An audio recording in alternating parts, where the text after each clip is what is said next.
once again, it's that time of the season where we're decided on eggnog or rum. It's Christmas Eve, but you'll see this on Christmas night. And we decided to take a break also. So we hope that you will enjoy what Davey Longwood, our navigator, has put together in a few shorts and some messages from each of us, the crew of the Captain's Quarters podcast. Merry Christmas and enjoy this pre-recorded show.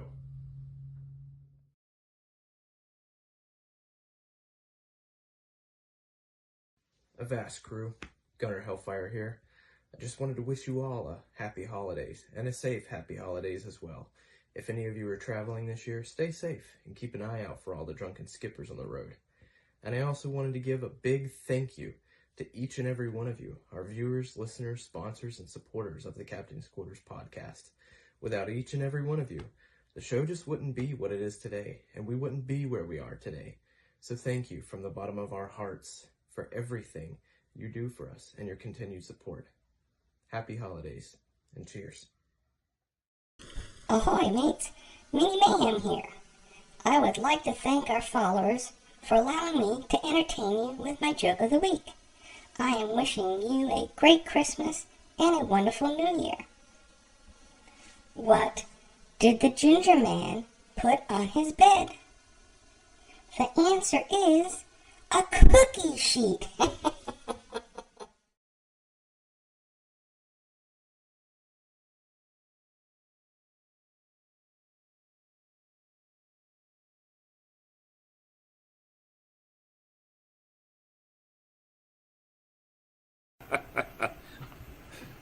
Then, ladies and gentlemen, look at all these shows that he's had his finger in, and I bet many of you have probably seen some of those shows. I have seen many of them, and I'm quite impressed. Go ahead, Davey, take it down. And in honor, I say, I love it when a plan comes together. Well done. Aye. And now you know why the rum is always going. So, you're out in Hollywood. You are... Ah, you're right. Yes, I know. Don't you think you want to leave California yet? I got split feelings about that, to be honest. I'm sure. So, I inadvertently put in most of my advertisements for you to post this, that you are a native of St. Augustine, and I was wrong. Mm-hmm. You're a military brat. That's right, yeah. So tell us a little bit about your life and how you're connected to St. Augustine and how, like everybody else that comes here, falls in love with it, and this is their hometown. Yeah. Well, my dad was in the Army, and I was born into that. So for the first part of my life, I knew nothing but military bases. So those of you who have served, or those of you who have been military brats, you know every 3 years you are rotated out to a different assignment. And one of our assignments was to move to St. Augustine, where my dad was the Army liaison to the National Guard at the Francis Barracks. And we only spent 3 years. I was at R.B. Hunt Elementary School. Yay, shout out for R.B. Hunt. And then, of course, we moved away to our next assignment, which was in Fort Knox, Kentucky. But when my dad retired, we had made friends in St. Augustine, and we just fell in love with the town. Just absolutely. It's one thing that brats will tell you is they travel around the world, and every now and then you find a place that just resonates so well with you. So when he retired, we just naturally moved back to St. Augustine. But in those 3 short years that we were there, the city just embraced us. We embraced it. I loved the history. I was so involved with that. And as I mentioned earlier, before we came on the air, that it was one of those things where I feel like St. Augustine was always my hometown. It just took a little while to find it. So, so that's how I ended up in St. Augustine and went to Carolinas Junior High School, then St. Augustine High School. Prior to COVID, you would come for regular visits, correct? Oh, yeah. Yeah, I tried to make it at least once a year. Yeah, but I haven't been there in about 2 or 3 years, so I'm kind of jonesing for my family. Well, we'll give you a public invite. I know it was private when we were talking earlier, but a public invite that if you come along and come back to St. Augustine and it's over a time frame where we on a Monday night, we'll do a live show here and we'll invite some of the friends that are part of the show. And is that thunder going on over there with you too, Davey? Yeah, that's what I thought. Wow. Yeah, it's pretty storming all across. Davey and I are about, I don't know, 15 miles apart. Yeah. Wow. So what we'll do is we'll have a party because my pirate man cave is 986 square feet. This is just a small part of it right here. And we can have guests sitting in here and we can have a righteously great piratical time. I have to hold on. I forgot. I have to pirate up here. It's the closest I can get to it. So there we go. That's one of the ones when I do the children's tours in the Pirate Museum, kids will come up and go, "Where's your parrot? Where's your parrot?" So you have two answers depending on how smart alecky I'm feeling. The first answer is, he flew away. I don't have any more polygrip. The other answer is, well, I was hungry. Okay. All right. So you've written. Cool. I'm looking at the people who are showing in. I know some of these people. Yes, you do. You sure do. And if they ask for Papa, what is her title besides badass bitch? She was given the title of First Lady. Yes, I know, and I can say that because we gave her a present that actually said that for Christmas. It says beautiful badass. All right. Well, there was still a lot of bees in there, though. All right. So, how are things going for your Monopoly party?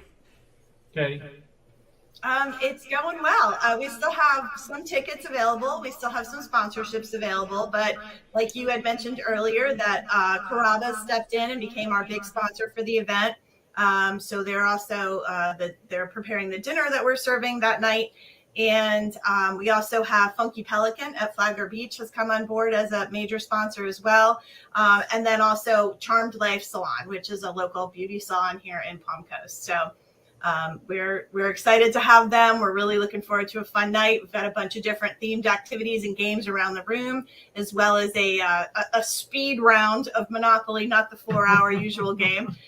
Going on in the middle, in which in the middle of the room, which there will be first, second, and third place winners for. Ground work. Let's go with that. That have asked questions, and it's like, how do you play Monopoly at an event like this when a game of Monopoly can last 2-3 days?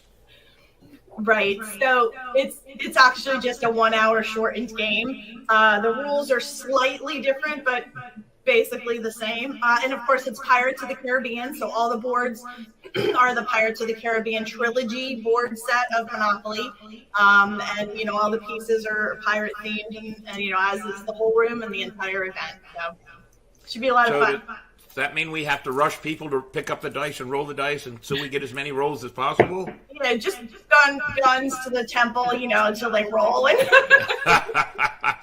Aye, very good. So how many, do you have more than one board game then? Or what? More than one board, more than one table? So depending upon how many additional player seats we sell, we have the capacity of 8 tables. To have 4 players at each table. So you can either come and just have dinner and cheer on the game participants and then participate in the games around the room and have dinner, or you can also choose to purchase a ticket to play the game and go to become the champion. Well, I'm going to play the game. And I'm going to sit down at the table with my gun and just say, I'm going to win because my name is Bond. James Bond. Perfect. I'm looking forward to it. It looks like it'll be a lot of fun, and the support is the most important part, and that's what I want you to do now. Tell everybody, because I say the foster children program, but it's much bigger than that. So go ahead and tell everybody what you guys really, really work towards and you really do. Well, we've already started some events this year. We had our beach event, which was the sailing amongst the stars. It went off really well. I enjoyed it, I think, as much as the kids. They had all their kites up. It was so beautiful. wind blowing about 10 miles an hour. So we were doing that. They had a fire out by the beach. We had permits to get the fire going. So they had a big wood fire, and we had s'mores and light up swords and all those kind of things.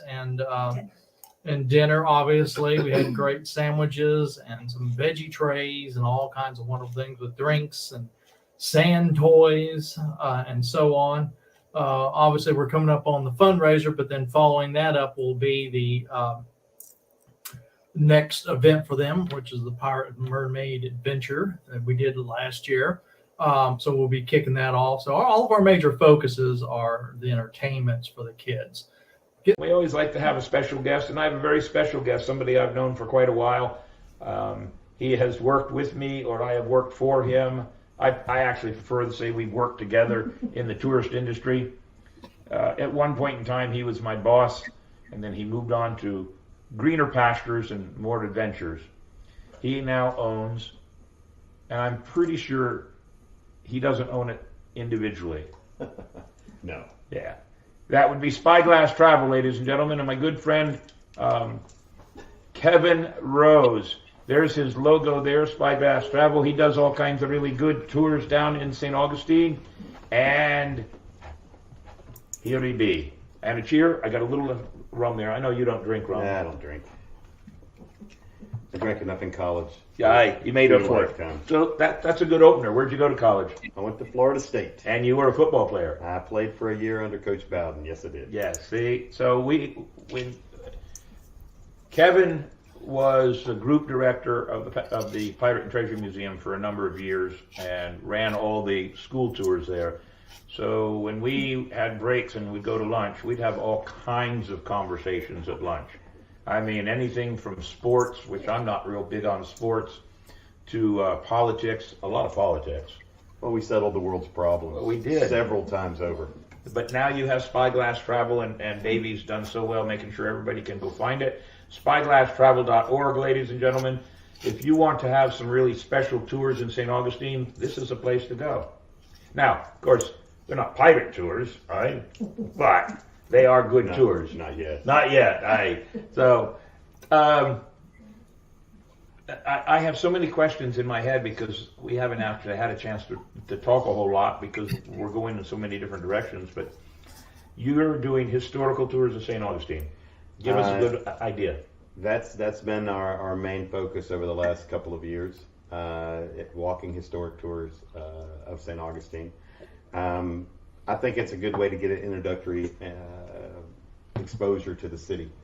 Gives you a nice overview of the history. Also, we tell people where they need to go for additional tours, experiences, stuff like that.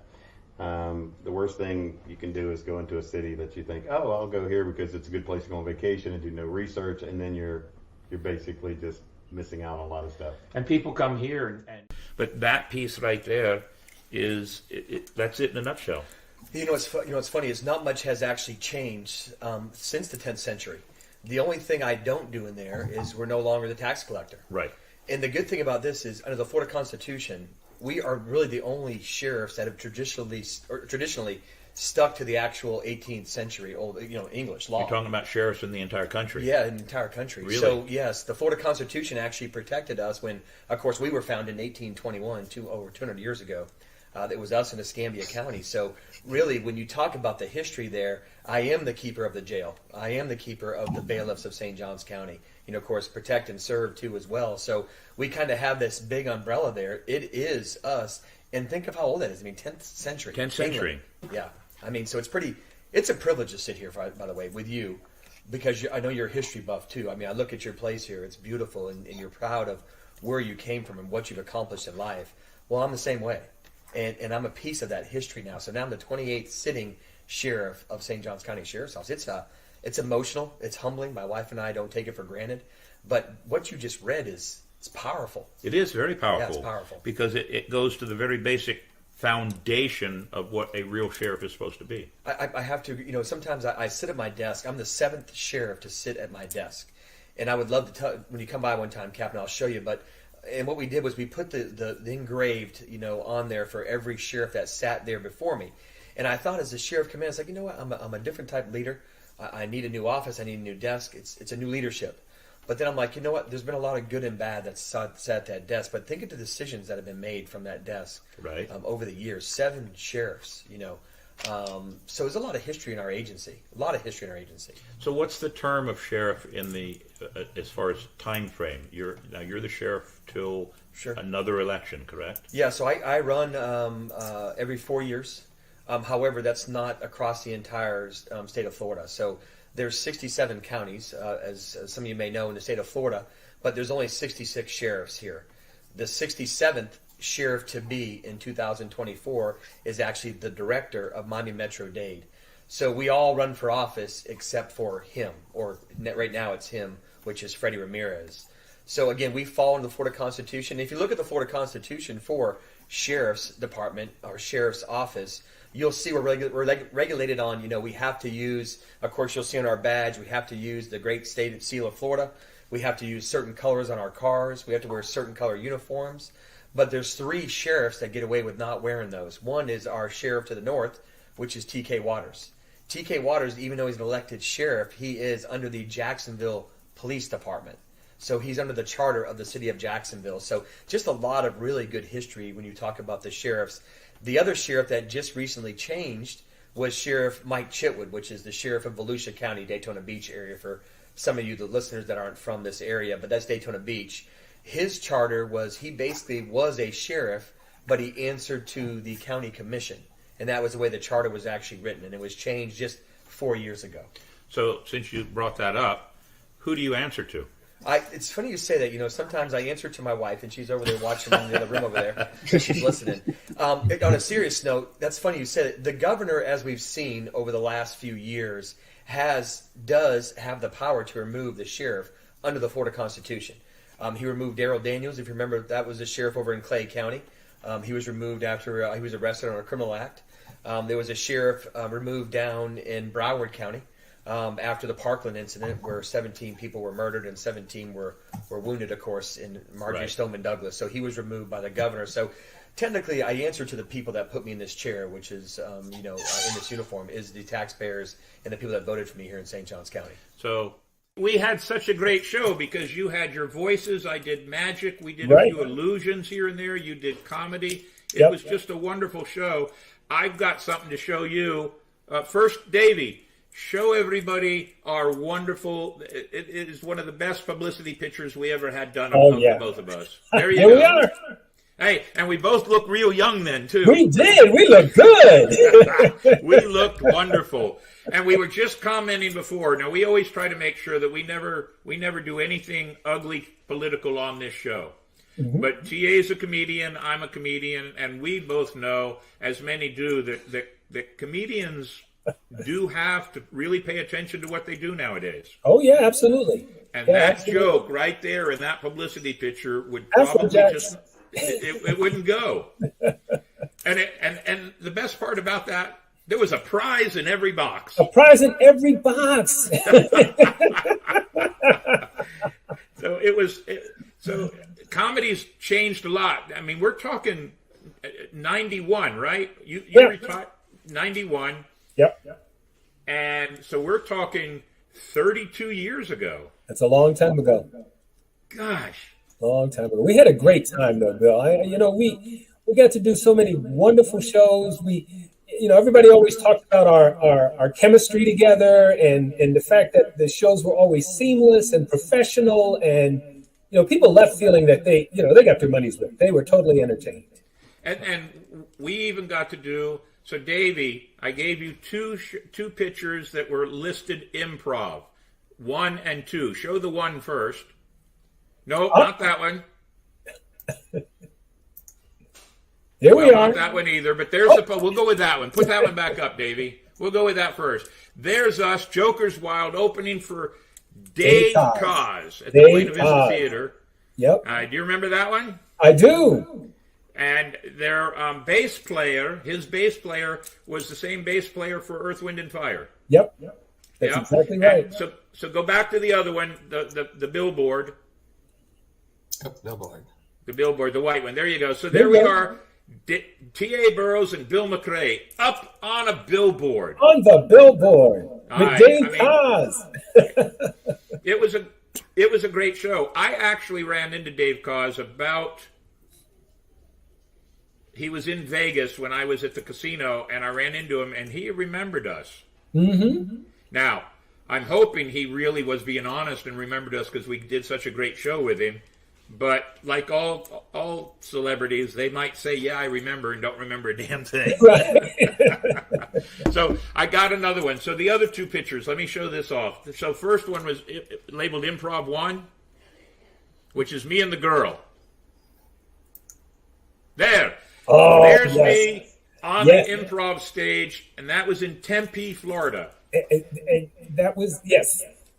So there was a routine that I used to do that, well, I couldn't do it without help. And that's the next picture. There's TA hiding behind the chair. Right back there behind the chair. So the whole premise of that was that I would stick the card on the ceiling. Yes. And then we would tell everybody that it actually was done in fast pace, and we had to slow it down so they see how it works. And TA would come out in slow motion. We used Chariots of Fire. He'd come out in slow motion. Yes. I grabbed the pole with the toilet plunger on it. Yes. And it was just And it was a duct tape. 5-minute routine. And we did duct tape. Duct tape. I remember one of the times you did that. When you did it, you would put so much duct tape on it. When you pulled the pole down, the duct tape stuck to the ceiling, but there was about a 3-foot piece of duct tape holding the card suspended in air. It was every time it was different, and it was hilarious. But I found those pictures last night when I was thumbing through some of my discs. I thought You talk about great memories, man. That is great memories right there. Is that rum on the table? What's that? Is that a bottle of rum on the table? Even then? No, it was water. Because the water in the cup was another trick that I used to do. Who's the best Batman? Ooh. The problem you run into is they all play a little different Batman. So like Ben Affleck, he did a great job. If you look at him playing older Batman, like in Dark Knight Rises, that type of thing, he played a great older Batman. That's what people didn't seem to understand is he wasn't, prime Batman. He was Batman in the waning years. And so he did a great job there. Put it like that, I would have to agree with you because he's not on the top of my list as the best Batman. But having you explain it that way, I've changed that just changed my thought on him. You're absolutely right. That's a good way to look at it. Yep, you have to look at what they're playing. I mean, Michael Keaton's, obviously he's iconic. But what's interesting is a lot of people rag on Adam West's Batman. But if you look at Batman written in the 60s, 70s, it was kind of a zany, funny type of comic. It wasn't until the Congratulations, because you are one of this year's inductees into the International Pirate Hall of Fame. Well deserved. Cheers to you. Thank you, Captain.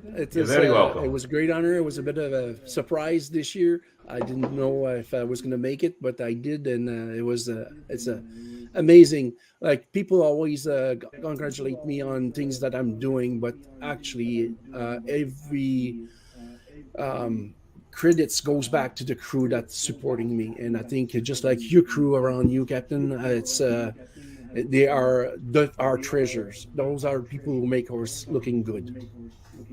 Absolutely, and we as captains, we can't do any of this without a crew. We have to have them. For the good or the bad of them, we have to have them. But it's very important to have a good crew, and we do. We have a good crew here on the show. Mr. Davey Longwood, Mr. Gunfire Henley, and of course our newest one, Madcap Mandy Jo, all the way from Utah, has just recently joined us, and she's been a big help with us. One of these days, I might actually have to pay her. And we'll it's see what great happens. because we can see all your subscriber numbers going up. So you are doing something good. You're going in the right directions. And Yes, we are going in the right. right direction. That must mean we have a good navigator if we're going in the right direction. A bad navigator would mean we'd be going backwards, so we don't want that. So we're doing good. But we're also part of something that you do, the International Pirate Community, IPC. Absolutely. So explain that to our watchers, what IPC actually is. Yes, so there's a lot of people here in that little poster, but there's more that add on in the last past week. So we have we're gonna start right in the middle. One of our crew, we are a bunch of radios, podcasters podcasters that are working together. We have Jack Gonzo with the Scan Rolls In. We got Justin. Mark, that is in California, that is doing a great job with his Spider Monkey and Shanty's radio. We have one in France, Captain Vincent, with his radio called On Bleu la Radio. And we have also a one in radio in Germany called Extratour. Radio Extratour, and they are all promoting our pirate musical industry, and they are doing a fabulous job doing that. But we have also people like you, Captain, who's doing podcast with on YouTube, and we have also other people that are doing magazine. So we have L'Écho des Mers, our magazine, but we are changing this one to a visual magazine now. People don't like to have paper in the hand. I don't understand. I'm the kind of guy that like to have papers in my hands, but things are changing and we have to adapt. We have great people working with the Billbone Top 25. It's all compilations of all the greatest songs, and we're doing that each month. We have a Pirate Rendezvous coming up in 2024 in Brixham in UK. So again, if you want to live what is a pirate community is, you need to come and visit us in Brixham. There'll be people of parts from all over the four corners of the seven seas. Now, what is the date of that? Gentlemen, but Miss Gina, in my opinion, is the best belly dancer in the world. Now, she won't admit that. Look at that picture right there. That's a celebrity shot right there. I am proud to have her sitting here at our show, and we're going to talk about something. And there's her start. Yeah, Mr. Longwood knew he was going to have the chance to just make her look good, and there she is. There's Miss Gina. What are you? 6 years old? I was 10. 10 years old. Yeah. Wow. I bet she was a heartbreaker. Yeah. That was my first solo. Really? Mm-hmm. And you sat down to do it?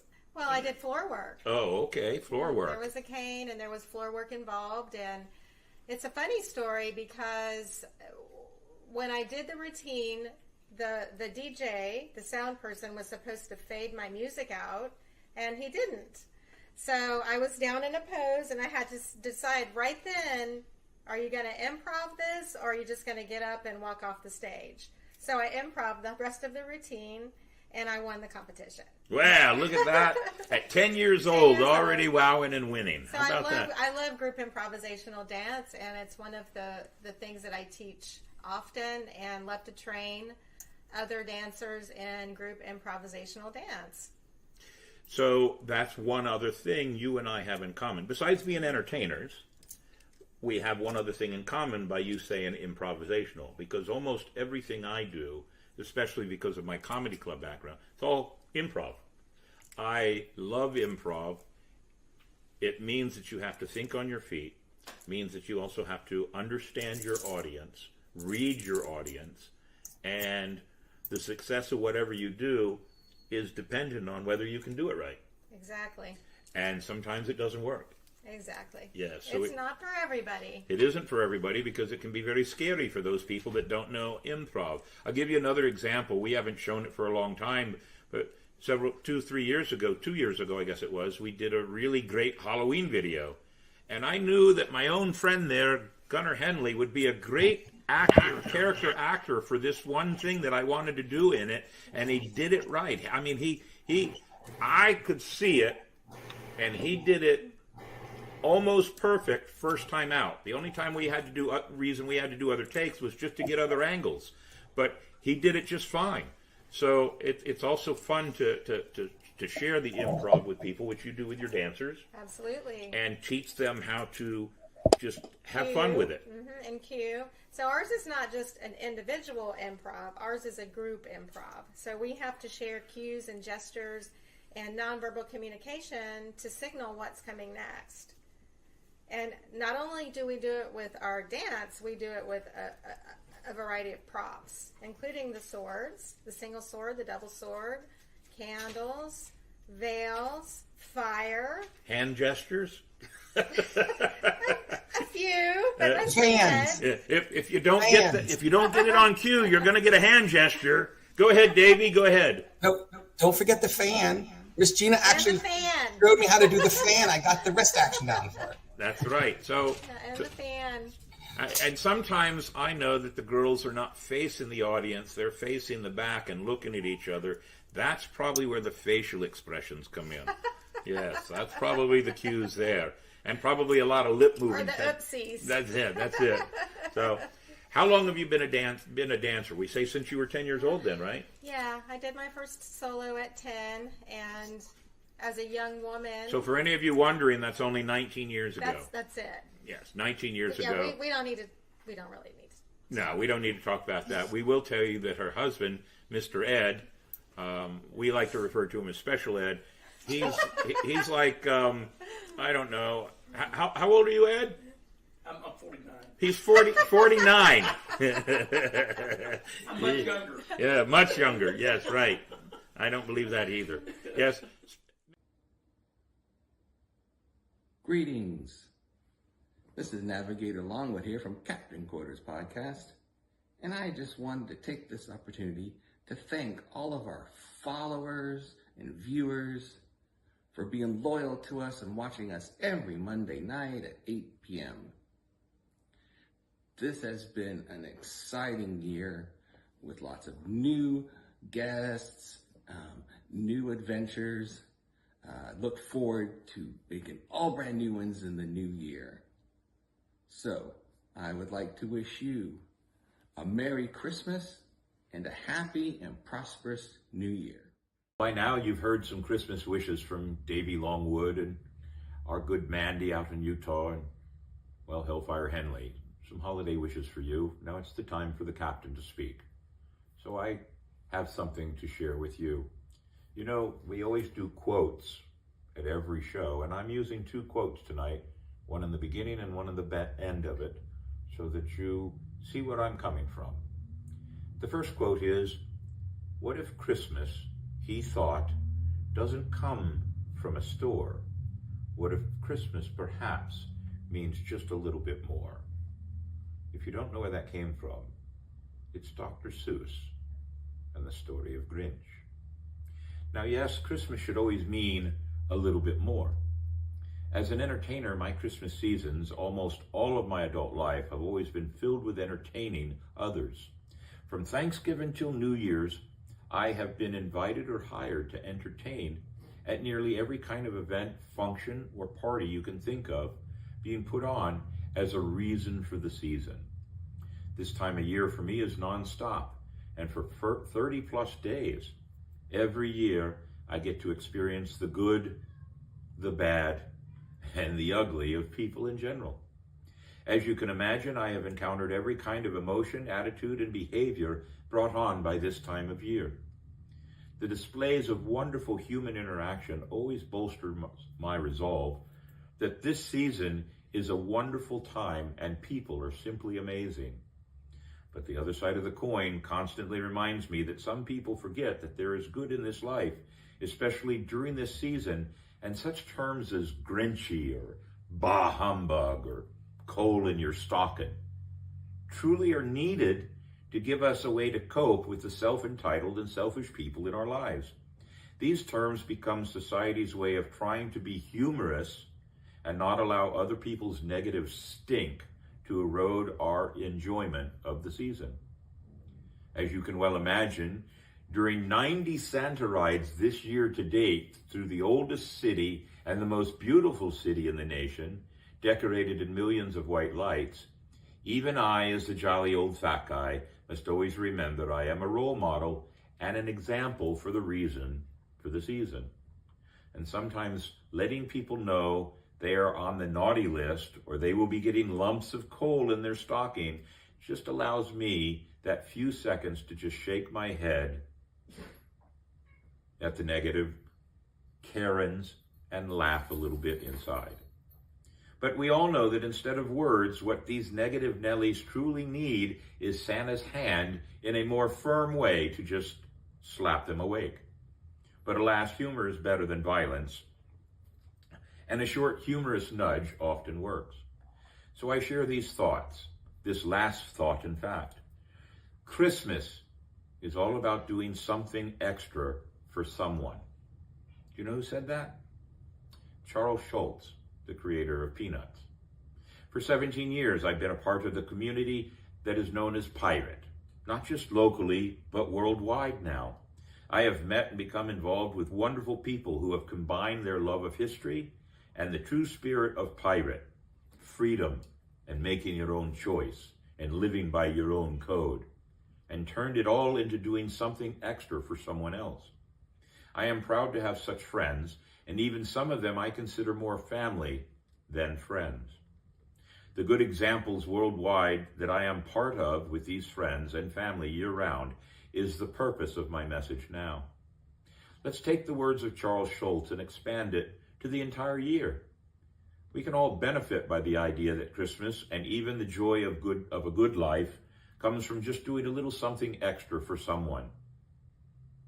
So let's do that something extra, not just this week, today, or tomorrow, because it's Christmas. Let's do it 365 days a year if we can. And at that point, I would wish all of my family, all of my friends, the most happiest reason for the season. Not just now, but every day into 2024 and beyond.